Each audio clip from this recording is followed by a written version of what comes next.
Russell just came from Virginia. He's had several, since 2017, hamstring tightness tendinosis. And his doctor told him to stretch, and we asked him how long he's been stretching, 2 years. And he said that, "Are you any better?" When I asked him that, he's like, "No, I'm not any better." So he can kind of connect the dots in his own head that the thing that he's doing is not leading to where he wants to go. But we just did low back, hip, knee, and ankle tests in order to see how he's doing. So we got a bunch of information that's helpful to show why he can't run the way that he wants to. So now we're going to give him the diagnosis. We're going to do some treatment today since he came from Virginia, and then we're going to see how it goes. We initially did a consultation on Skype because he's from Virginia for 20 to 30 minutes to make sure that he was a candidate for our care, so he doesn't just drive up here. And then the exam we just did was about 30 minutes. So we did 1, 2, 3, 4, 5, 8, 9.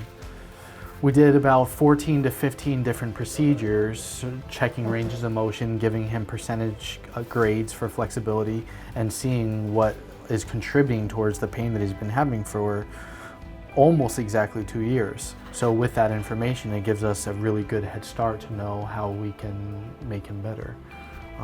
So we're gonna go and see what we can do now and go from there.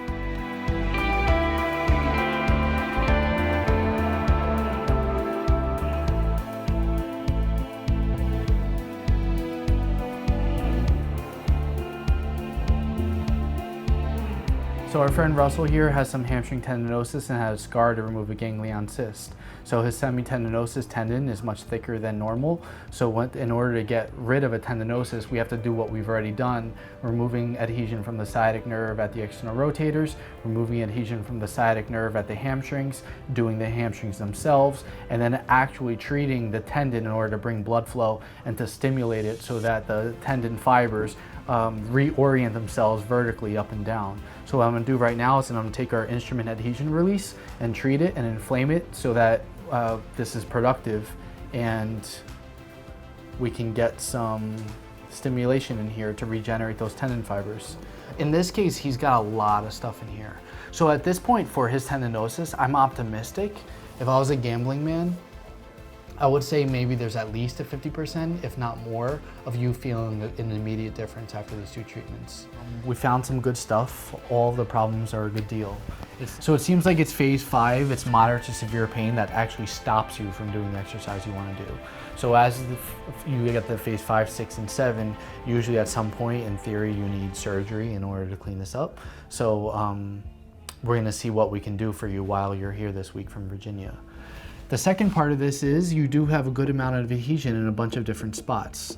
So the left hamstring itself, that scar where the ganglion cyst was removed, the left sciatic nerve at the external rotators, the left knee capsule, and the meniscus. So what we need to do is take stress off of this. We're going to remove the adhesion. We're going to talk about strengthen. We're going to actually do some treatment directly on the tendon itself. And that's how we're going to address this and make this problem go away. And then part of that is removing the adhesion. So this test, the straight leg raise on the left side was 71 degrees, which is I think was about 79% range. This is the same test. The knee capsule was 2 fingers from touching your butt. That's 90%. The calf was 4 1/4 from touching the wall. That's 72%. So as a runner and as a high volume runner that you were, all these little restrictions mean that something is eventually going to degenerate and become problematic.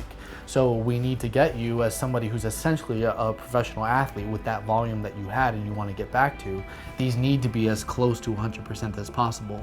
And then that will restore your range of motion.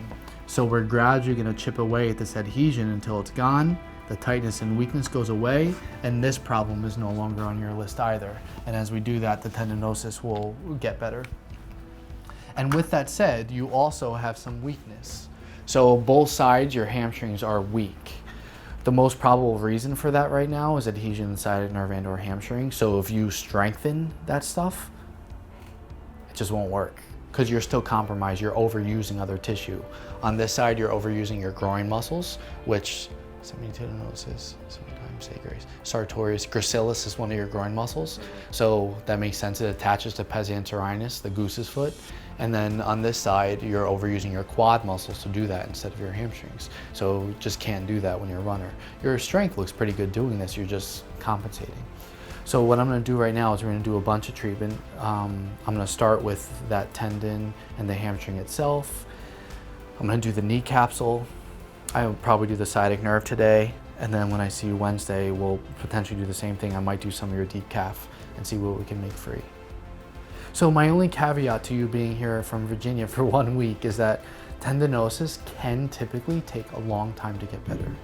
So if we get range of motion changes, you could potentially start feeling differences.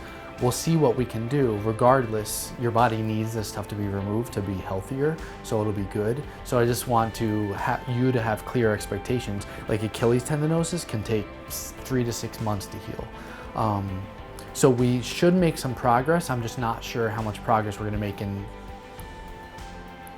2 treatments today, but 6 treatments in a week. So we'll see.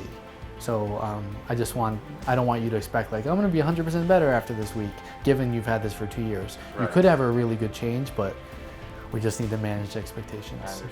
Yeah. Cool.